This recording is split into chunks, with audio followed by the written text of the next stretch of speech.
오늘 여러분과 같이 은혜를 나눌 하나님의 말씀의 제목은 멋진 인생입니다. 기왕 사는 인생, 멋진 인생을 살다가 가는 것이 얼마나 좋습니까? 멋진 인생을 살라고 주님께서 우리를 불러주셨고 택해 주셨고 그리고 우리에게 귀한 사명 주신 겁니다. 인간은 육신을 가지고 있기 때문에 먹어야 사는 존재이죠. 그렇다고 해서 먹는 것 자체가 인생의 목적이 될 수는 없습니다. 만약 먹기 위해 산다면 인생은 정말 허무할 겁니다. 인생에는 분명한 목적이 있습니다. 그것을 가리켜서 우리는 사명이다라고 부릅니다. 인생을 크게 두 부류로 나눌 수가 있죠. 먹기 위해 사는 인생과 살기 위해 먹는 인생입니다. 살기 위해 먹는 인생은 곧 사명을 위해 사는 인생이라 말할 수가 있습니다. 전자를 생계형 인생이라 부르고 후자를 사명형 인생이라고 부릅니다. 그렇다면 우리는 어떤 인생을 살아야 합니까? 두말할 필요도 없이 사명형 인생을 우리는 살아야 합니다. 그런데 안타깝게도 많은 사람들이 생계형 인생을 살고 있고 또한 그것을 추구하고 있습니다. 육신을 위해 무엇을 먹을까, 무엇을 마실까, 무엇을 입을까 하며 살아가는 것이죠. 그러니까 100년을 살아도 세상을 떠날 때는 허무합니다.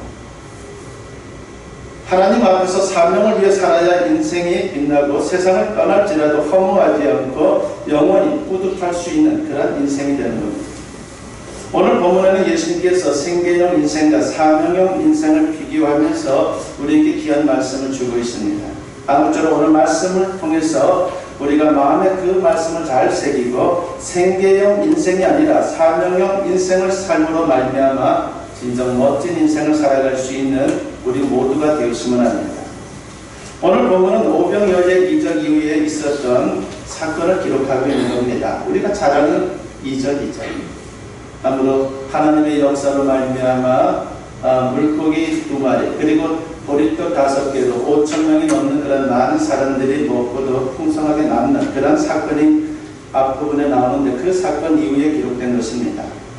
요한복음 6장 앞부분을 보게 되면요, 예수님께서 큰 무리를 위해서 이적을 행했습니다. 이적은 기적이라고 하는 말과는 비슷하지만은요, 좀 다른 의미가 있다는 것을 우리가 알아야 합니다. 뜻이 있는 기적이 바로 이적입니다. 즉, 그 기적을 통해서 예수님이 어떤 분인지를 보여주는 것, 그것이 바로 이적인 것이죠. 예수님은 5,000명이 넘는 무리를 먹이셨는데 놀랍게도 보리떡 5개와 그리고 물고기 2마리를 가지고 엄청난 이적을 베푸신 겁니다.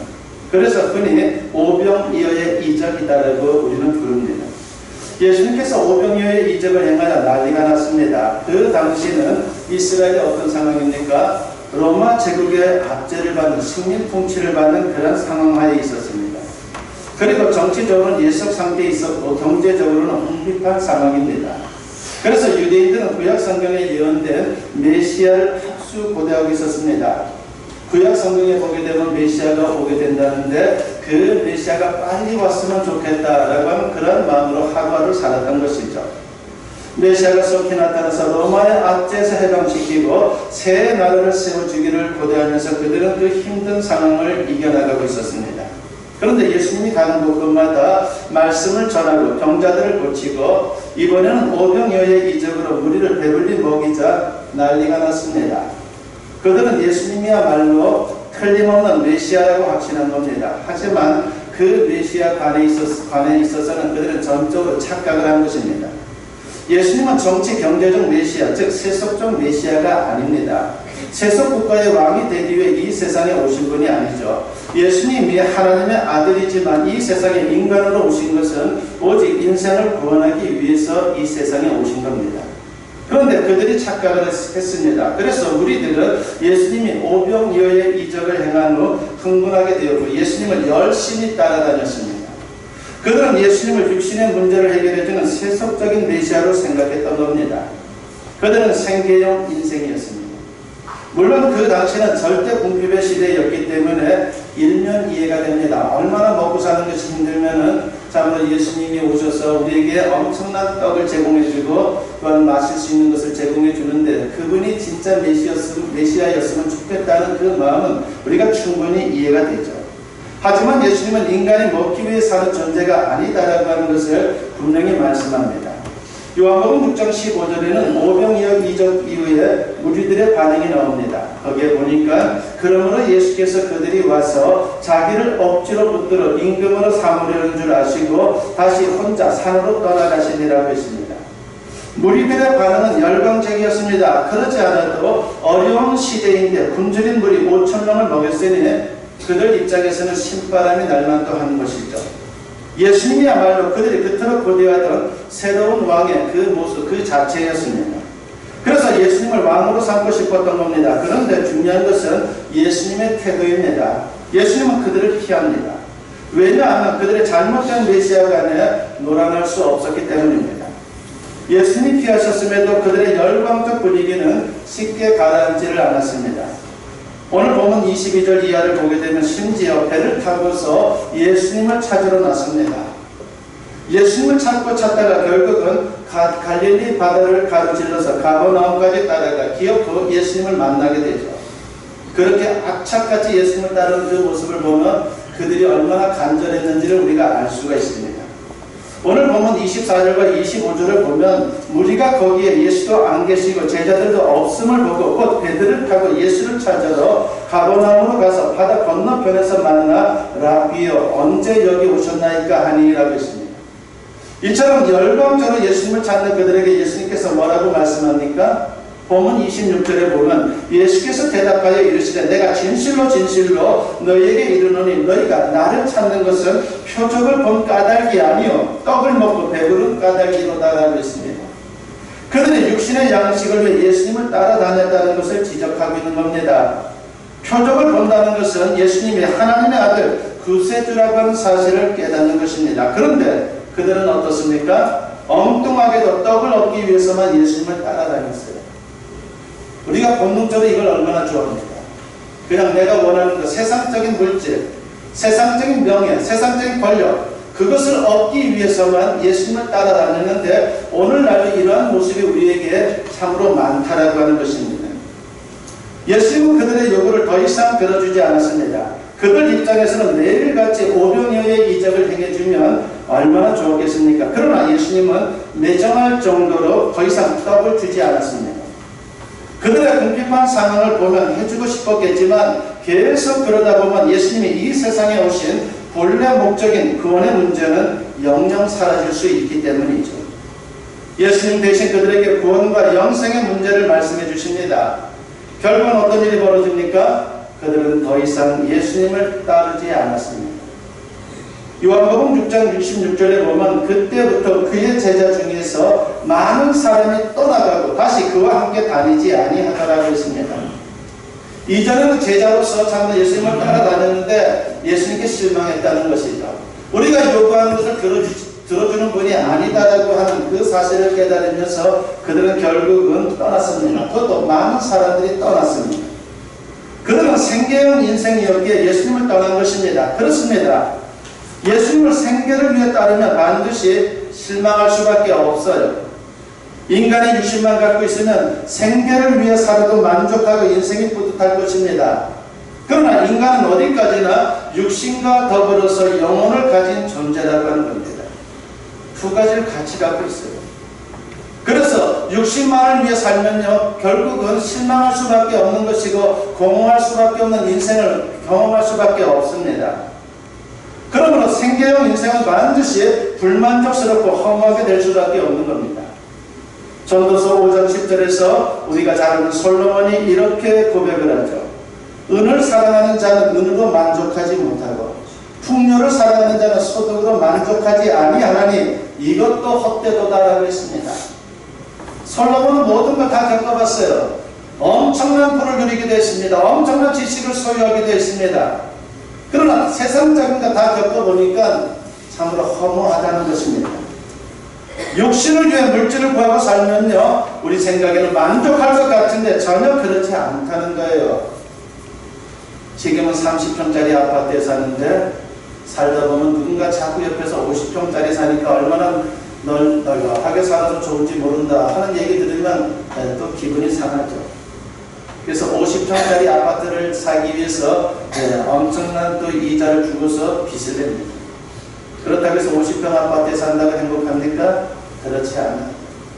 처음에는 행복하지만 절대로 그렇지 않습니다. 저는 어릴 때, 지금은 차가 많지만 그전에도 말씀드렸지만은 제가 어릴 때는 차가 얼마나 귀했습니까? 자가용 있는 친구가 한 사람도 없었어요. 제 친구 중에는. 뭐 대한민국에 다 그렇죠. 제 마음에는 자가용이 한 대 있으면 얼마나 행복할까. 더 이상 소원은 없을 거야 라고 하는 그런 마음이 들더라고요. 그래서 어느 정도 이제 제가 자라가지고 저희 집에 픽업을 하나 샀습니다. 흔히 말하는 옛날에 포니 뒤에 짐 쓰는 거, 그걸 샀는데 그것도 중고차를 샀어요. 얼마나 기뻤는지 몰라요. 그 화물차를 날마다 닦았어요. 너무나도 행복했습니다. 근데 나중에 보니까 그것도 만족스럽지 못하더라고요. 더 좋은 걸 갖고 싶어하는 마음이 드는 거죠. 우리 인생이 바로 그렇습니다. 육적인 것을 추구하다 보면요, 결국은 만족하지 못하는 인생의 결과에 놓일 수밖에 없는 거예요. 돈을 더 벌수록, 더 유명해져, 더 높아질수록 사람의 마음속에는 영혼이 있기 때문에 공허해질 수밖에 없습니다. 여러분이 잘 아는 강철한 카네기에게 이런 에피소드가 있었습니다. 엄청난 재벌이지 않습니까? 재벌인 그에게 기자가 찾아와서 이런 질문을 던집니다. 회장님, 사람이 돈을 얼마만큼 가지면 만족할 것 같습니까? 그 비결을 좀 알려주세요. 그랬더니 카네기가 빙그레 웃으면서 이런 대답을 합니다. 조금만 더 가지면 만족할 것 같습니다. 엄청난 부자인데 자신이 갖고 있는 것에서 조금만 더 가지면 만족해질 수 있다는 거죠. 무슨 뜻입니까? 돈으로는 결코 만족할 수 없다는 것입니다. 많은 사람들이 돈이 행복을 가져다 줄 것으로 생각합니다. 그러나 돈과 행복은 분야가 다른 거예요. 이런 말이 있죠. 그전에도 말씀드렸지만 돈으로 고급진 데는 살 수 있지만 단장은 살 수 없고, 돈으로 진수성찬을 차릴 수 있지만 입맛은 살 수 없고, 돈으로 친구를 살 수 있지만 사랑은 살 수 없고, 돈으로 웅장한 교회당을 지을 수 있지만 영생은 살 수 없다라고 하는 말이 있습니다. 그렇습니다. 인생에서 귀한 것일수록 돈으로 되지 않아요. 육신의 것으로는 인간은 절대 만족할 수 없습니다. 그러므로 육신의 것을 추구하는 삶은 성공하지 못해도 문제, 성공해도 문제입니다. 성공하지 못하면 그 자체로 실망하고 불행해지는 것이죠. 또 성공하면 어떻습니까? 그게 별게 아니다는 것을 알고 허무해지는 거죠. 베드로전서 1장 24절과 25절에서 베드로 사도는 이런 말씀을 합니다. 그러므로 모든 육체는 풀과 같고 그 모든 영광은 풀의 꽃과 같으니 풀은 마르고 꽃은 떨어지되 오직 주의 말씀은 세세토록 있도다 하였으니 너희에게 전한 복음이 곧 이 말씀이니라고 했습니다.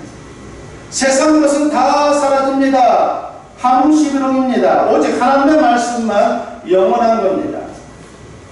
그러면 무엇을 먹을까, 무엇을 마실까, 무엇을 입을까 하는 육신의 문제와 현세적 문제만을 위해 살면 반드시 한계가 있는 것이고 반드시 허무해질 수밖에 없습니다. 그런데 안타깝게도 많은 사람들이 영원한 생명에 대해서는 무관심한 채 현세만 매달려 삽니다. 그러다가 가장 중요한 영생을 놓치면요, 무슨 소용이 있습니까? 이 땅에서 아무리 잘 살아도 예수님을 제대로 믿지 않는다면, 예수님을 모르고 산다면요, 나중에 더 긴 시간을 보내야 될 죽음 이후의 세상에서 얼마나 후회스러운 인생이 되겠습니까? 가난한 사람들은 그들대로 경제 문제만을 위해 살다가 영생을 놓치고, 부한 사람들은 더 큰 부와 명예와 권세를 추구하느라고 영생을 놓치니까 얼마나 어리석은 모습입니까? 오늘 본문에서 예수님은 이제는 육신의 양식을 위해 살지 말고 영혼의 양식을 위해 살라고 우리에게 말씀하고 있습니다. 이게 바로 영생을 얻고 영생을 전하는 사명형 인생을 살라는 주님의 명령인 겁니다. 오늘 본문 27절에 보면 썩을 양식을 위하여 일하지 말고 영생하도록 있는 양식을 위하여 하라. 이 양식은 인자가 너희에게 주리니 인자는 아버지 하나님께서 인치신 자니라고 했습니다. 예수님은 떡을 먹어도 결국 죽을 수밖에 없음을 말씀합니다. 구약시대의 조상들이 만나를 먹었어도 결국 그들 다 죽었습니다.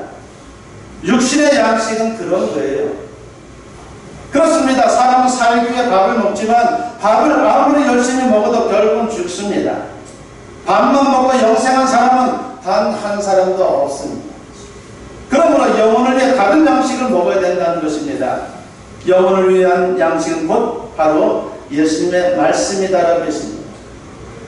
그 말씀을 듣고 믿음으로 영생을 얻을 수 있다라고 주님은 우리에게 말씀합니다.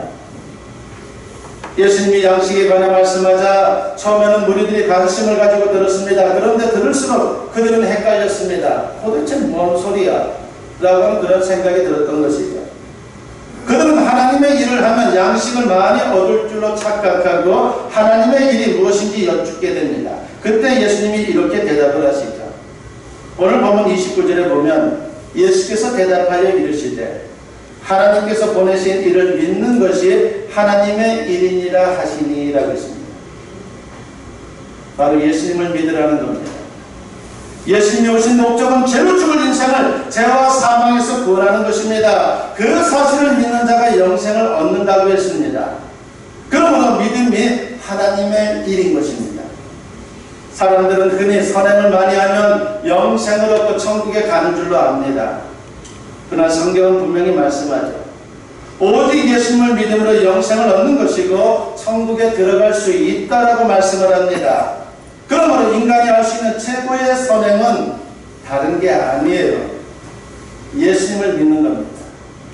그래서 믿음을 의라고 말하는 거예요.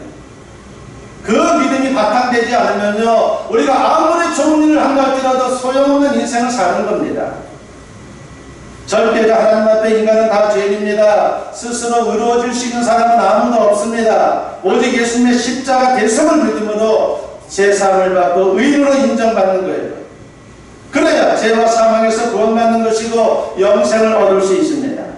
그럴 때 우리의 심령 속에 참 만족과 기쁨이 넘치게 되는 겁니다. 그리고 육신이 죽음을 맞이해도 그 영혼은 주님이 말씀하신 천국에 들어가는 겁니다.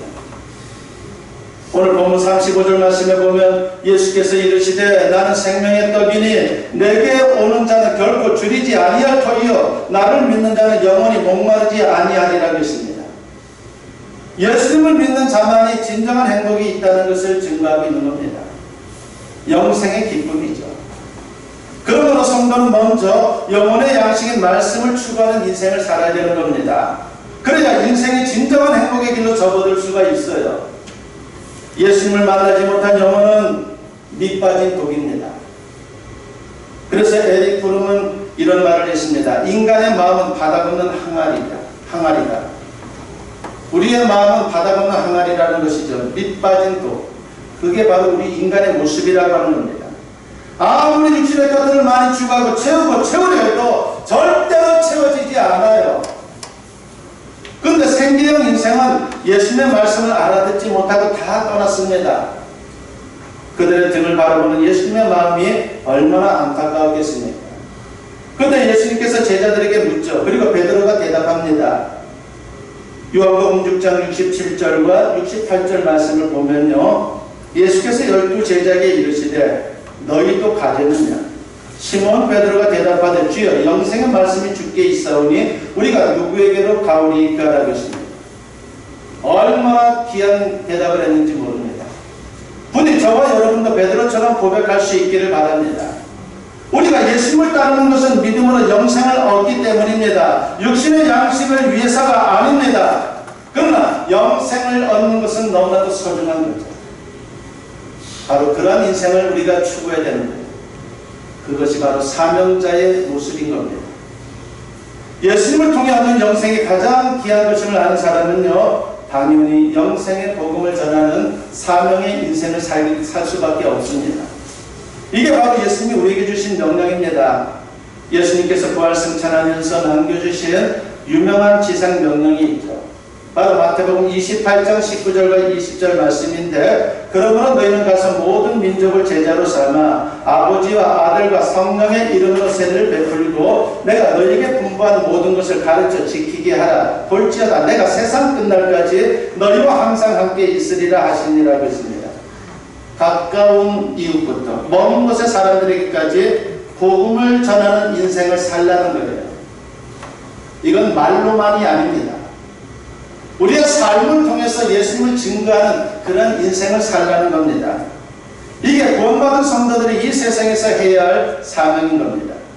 또 베드로전서 2장 9절에서 베드로 사도는 이런 말씀을 하죠. 그러나 너희는 택하신 족속이요 왕같은 제사장들이요 거룩한 나라요 그의 소유가 된 백성이니 이는 너희를 어두운 데서 불러내어 그의 기이한 빛에 들어가게 하신 이의 아름다운 덕을 선포하게 하려 하심이라고 했습니다.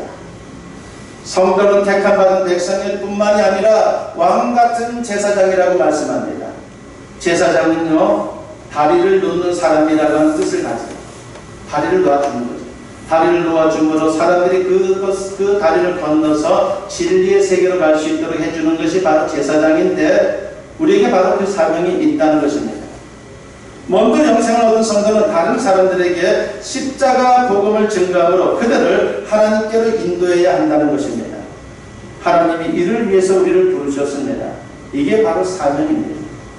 사명은 한자로 말할 때에 심부름 사자와 목숨 명자로 되어 있습니다. 그러니까 하나님의 심부름을 위해서 목숨을 사용하는 게 바로 사명이다라고 하는 것이죠. 엄청난 사명이다라고 하는 것을 우리가 알 수 있습니다.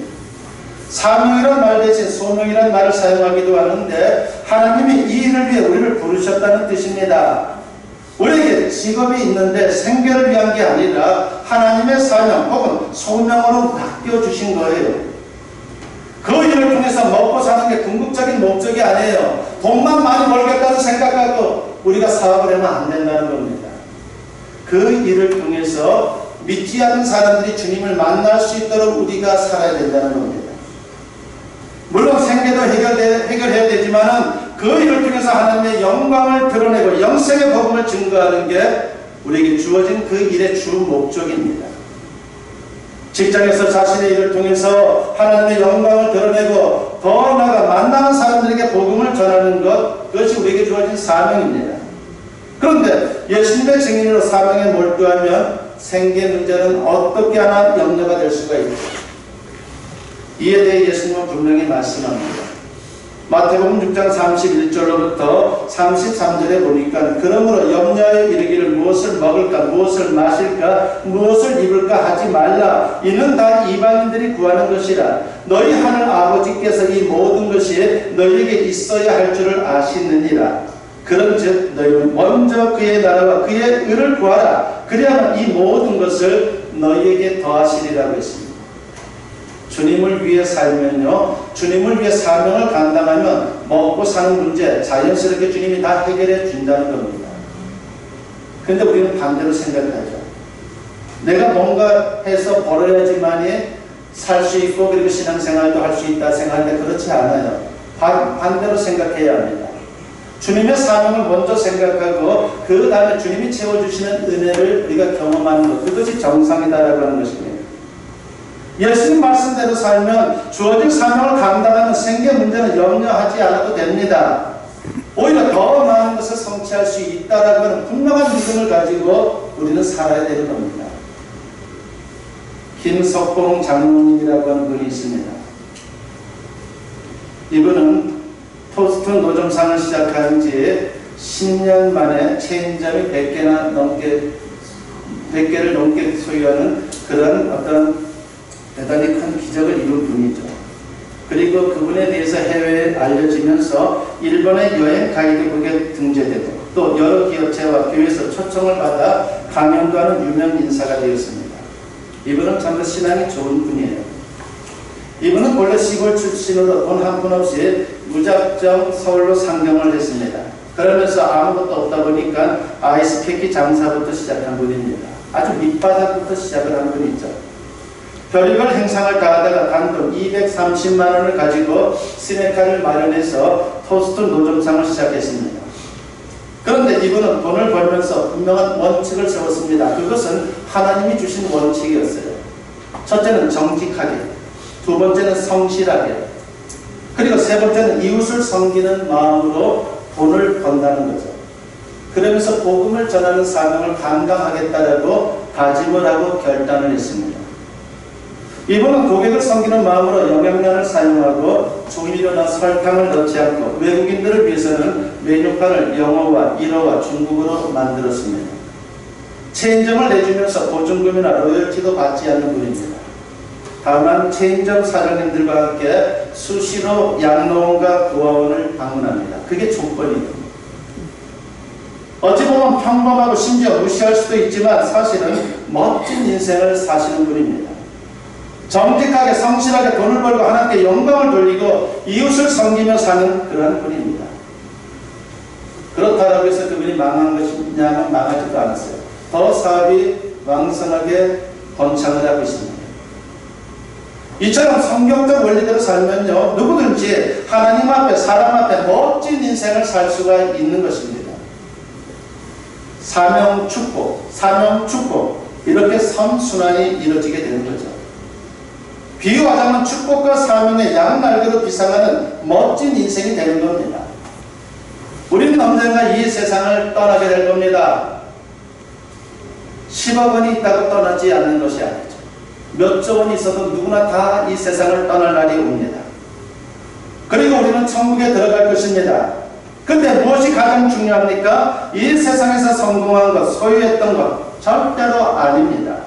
사명을 감당한 공적만 남게 되는 거예요. 그것으로 영원한 천국의 상을 받게 될 것입니다. 미래와 노후를 너무 염려하지 마십시오. 사명을 먼저 감당하면 하나님께서 우리의 생계 문제를 넉넉하게 보장해 주실 것입니다.